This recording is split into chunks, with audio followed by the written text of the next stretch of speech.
Glorificado seja Deus por mais um dia que Ele nos concede. Glorificado seja Deus pela vida, pela salvação. Glorificado seja Deus porque deu seu Filho unigênito, para que através dele a humanidade pudesse ter inteira comunhão com Ele.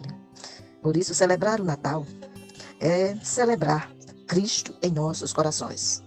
Quando você olha em Levítico, capítulo 11, verso 44 e 45, o Senhor nos diz: Eu sou o Senhor vosso Deus, portanto vós vos consagrareis e sereis santos, porque eu sou santo, e não vos contaminareis por nenhum exame de criaturas que se arrastam sobre a terra. Eu sou o Senhor que vos faço subir da terra do Egito, para que eu seja vosso Deus. Portanto vós sereis santos, porque eu sou santo.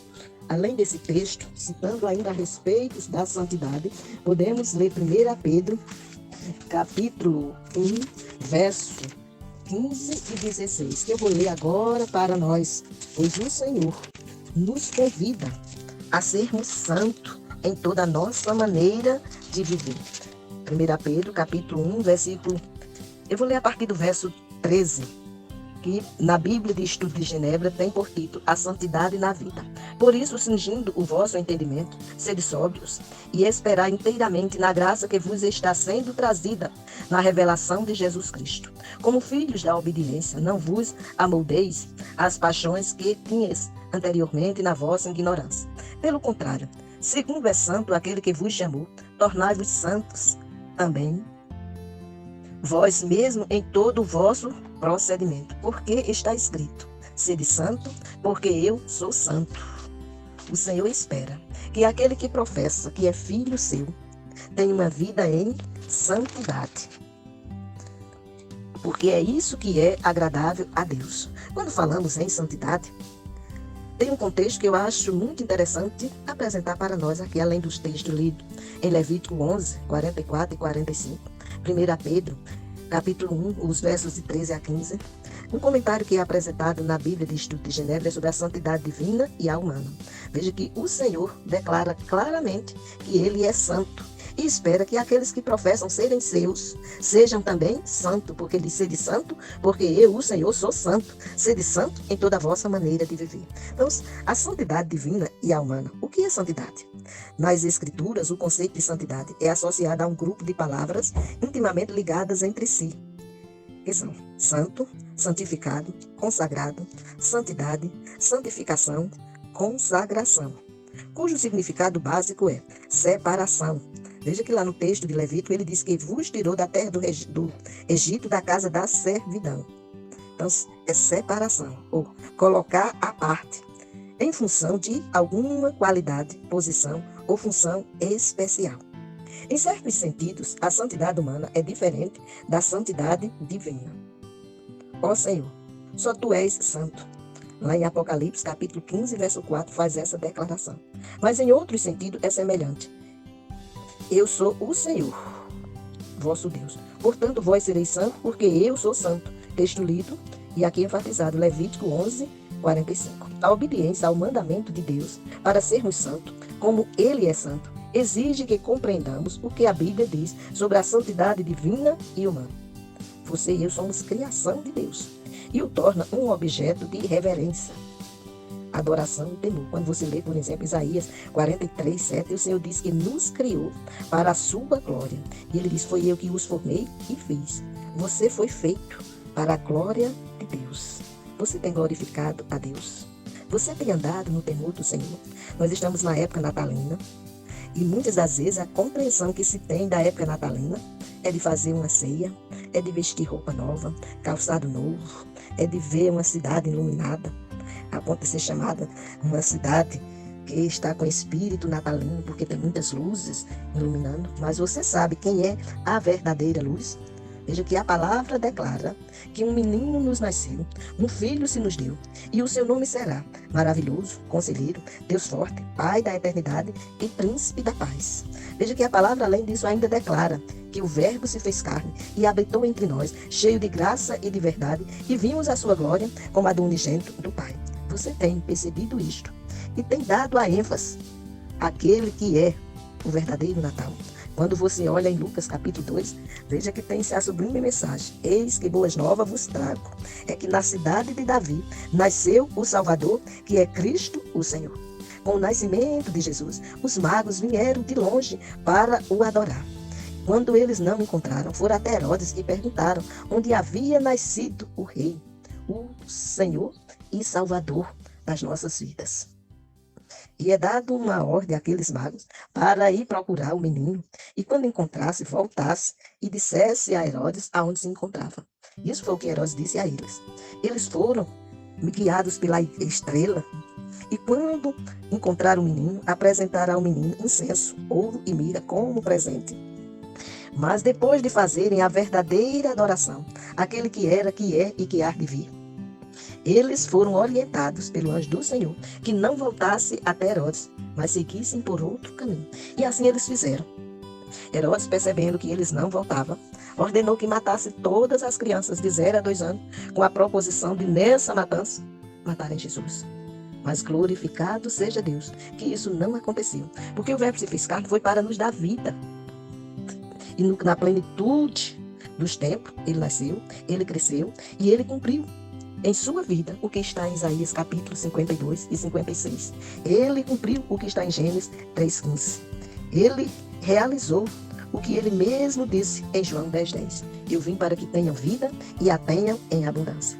E o Senhor espera que esta vida que temos seja uma vida que concretize-se em nós, Isaías 43,7. Que haja em nós o reconhecimento de que Ele nos criou para a sua glória e que possamos glorificá-lo em o nosso viver. Muitas das vezes você e eu podemos até perguntar: como posso glorificar a Deus? E veja que o apóstolo Paulo, escrevendo à igreja de Corinto, no capítulo 10, no verso 31, diz que é muito fácil, olha. Veja que o que vai ser dito nesse texto é o que você e eu fazemos diariamente. Pois o texto diz: quer comais, quer bebais, quer façais qualquer outra coisa, fazei tudo para a glória de Deus. Então, você e eu fomos criados para o louvor da glória de Deus. Devemos glorificá-lo. Mas ninguém glorifica a Deus se não estiver por trás da cruz de Cristo. Então, celebrar o verdadeiro Natal é ter a convicção de que foi restaurado por Cristo Jesus. Quando você lê, por exemplo, em João capítulo 3, o encontro de Nicodemos com Jesus. Jesus diz a Nicodemos que é necessário que ele nasça de novo, porque aquele que não nascer de novo não verá a glória de Deus.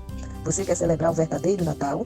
Você não está isento de fazer a sua ceia, não está isento de vestir a roupa nova, o calçado novo, não está isento de dar presente. Mas você celebrar o verdadeiro Natal é ter a convicção de que você agora é nova criatura, que as coisas velhas já passaram e eis que tudo se fez novo. E para você ser nova criatura, só através de Cristo Jesus. Porque ele, Jesus, no Evangelho de João, no capítulo 14, no verso 6, ele deixa bem claro: eu sou o caminho, a verdade e a vida. Ninguém vem ao Pai a não ser por mim. É só através de Jesus que o homem pode adorar a Deus, porque ele passa a ser templo do Espírito Santo. Como é dito em 1 Coríntios, capítulo 6, verso 19, que somos templo do Espírito Santo. Mas para ser templo do Espírito Santo, é preciso que o ser humano reconheça a sua natureza pecaminosa e faça como é recomendado em 1 João, capítulo 1, verso 9, que ele nos diz: se confessarmos os nossos pecados, ele é fiel e justo para nos perdoar os pecados e nos purificar de toda injustiça.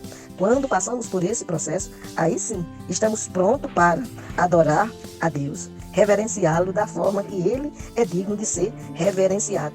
Porque aí andaremos de acordo com as Sagradas Escrituras. Veja que essa recomendação não é feita só por João, pois em 2 Crônicas, capítulo 7, verso 14, a palavra nos orienta, ou nos ensina, ou nos exorta aqui: se o meu povo, que se chama pelo meu nome, se humilhar, se confessar os seus pecados, o Senhor perdoará os seus pecados e lhe purificará de toda injustiça. Assim, acontecendo em nossas vidas, estamos verdadeiramente prontos para celebrarmos o verdadeiro Natal, adorando a Deus em espírito e em verdade, tendo a sede de concretizar em nós a ordem do Senhor, que diz: sede santo como eu, o Senhor, sou santo. Sede santo em toda a vossa maneira de viver. Aí você e eu estaremos prontos a estarmos diante dele e adorarmos a ele de toda a alma, de todo entendimento, de toda força e de todo o coração. Precisamos entender isto. Quando a gente olha, por exemplo, se você é um estudioso e busca conhecer mais a respeito da santidade de Deus, na teologia reformada tradicional, costuma-se falar da santidade de Deus em termos de sua perfeição moral e grandeza transcendente. Por um lado, Deus é santo no sentido de que ele é moralmente perfeito, não tem nenhum pecado, como você pode ver em Abacuque 1,13.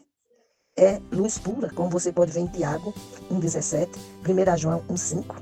E é bom, como você pode ver no Salmo 25, verso 7, no 34, verso 8, no Salmo 100, verso 5, no Salmo 119, verso 68, no Salmo 135, verso 3, em Jeremias 33, 11, em Marcos, capítulo 10, verso 18, em Lucas, capítulo 18, verso 19 e em 1 Pedro 2, 3.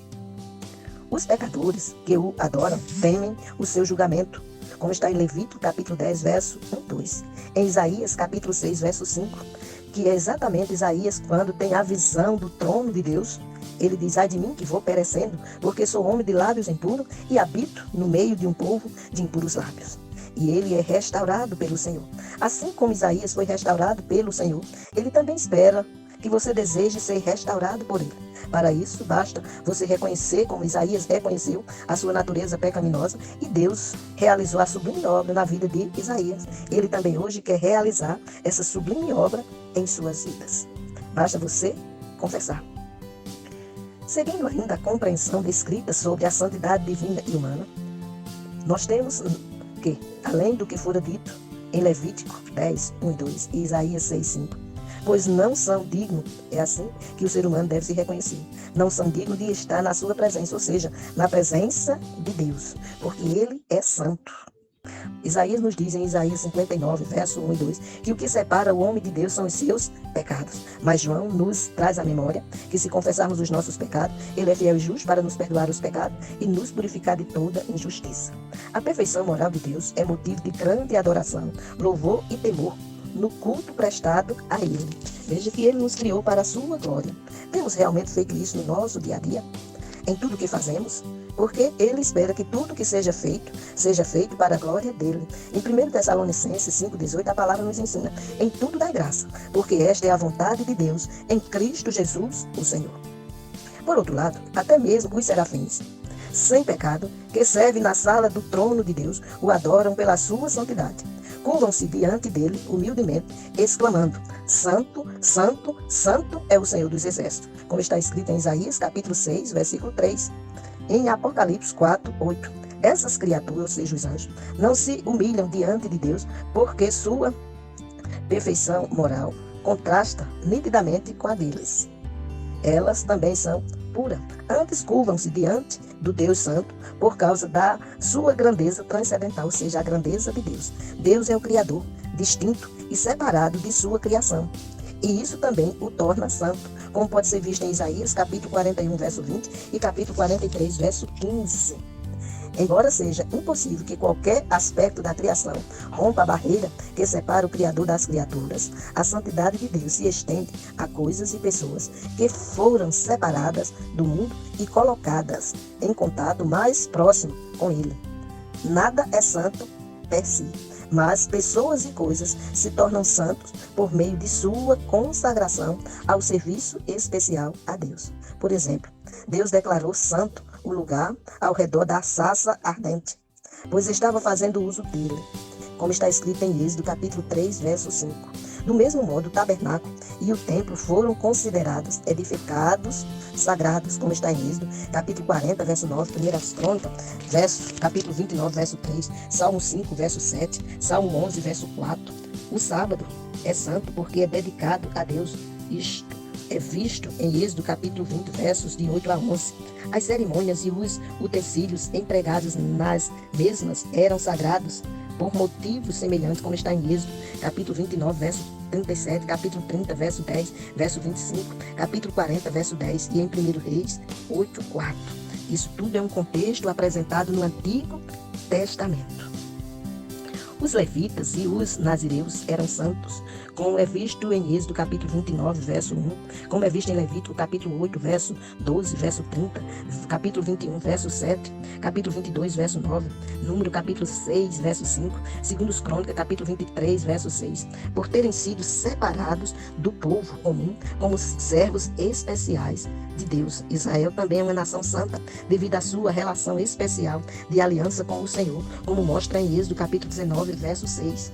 Nesse sentido, o cônjuge incrédulo do cristão é santificado e os filhos dos cristãos são santos, como mostra em 1 Coríntios capítulo 7, verso 14. São distinguidos do mundo e separados para Deus, mesmo que ainda não tenham aceitado a Cristo. Portanto, a santidade dos seres humanos e de outras coisas criadas implica, em parte, separação da corrupção deste mundo pecaminoso, a fim de viver em maior proximidade com Deus e servi-lo de modo mais dedicado, num contraste com as práticas do mundo não santificado. Ao mesmo tempo, a santidade também se refere à dimensão moral da existência humana. As pessoas são santas quando obedecem aos mandamentos de Deus. A santidade moral ou santificação deve ser o objetivo constante da nossa vida, pois sem ela não poderemos ver a Deus, como mostra em Hebreus capítulo 12, verso 14. O chamado à santidade de vida é feito com a mesma frequência no Antigo e no Novo Testamento, como pode ser visto em Deuteronômio capítulo 30, verso de 1 a 10. Mateus 5, verso 48, Efésios 4, verso 17, a capítulo 5, verso 14, 1 Pedro, capítulo 1, verso de 13 a 22, que eu li a parte do capítulo 1, do verso 13 ao verso 15. Os teólogos reformados costumam chamar esse desenvolvimento da santidade em todas as áreas da vida de santificação do cristão. Se você professa que é filho de Deus ou que é cristão, você precisa, não só na época natalina, mas em todos os dias da sua vida, declarar que Cristo nasceu em seu coração, que as coisas velhas ficaram para trás e que você agora é nova criatura, que você agora celebra o verdadeiro Natal, porque você foi restaurado por Deus através de Cristo Jesus, o Senhor. Que Deus te abençoe e que você hoje e sempre possa celebrar o Natal de conformidade com a palavra de Deus e possa declarar que em Cristo Jesus você foi restaurado, foi regenerado e que você agora anda em santidade, porque o Senhor espera que você seja santo como Ele é santo, como diz em Levítico, capítulo 11, versos 44 e 45. E essa santidade não acontece por acaso, mas pelo que Cristo realizou. Desde o momento que o Verbo se fez carne e habitou entre nós, cheio de graça e de verdade, e vimos a sua glória como a do unigênito do Pai, até o momento que ele disse lá na cruz: ao Pai tudo está consumado. Que Deus te abençoe.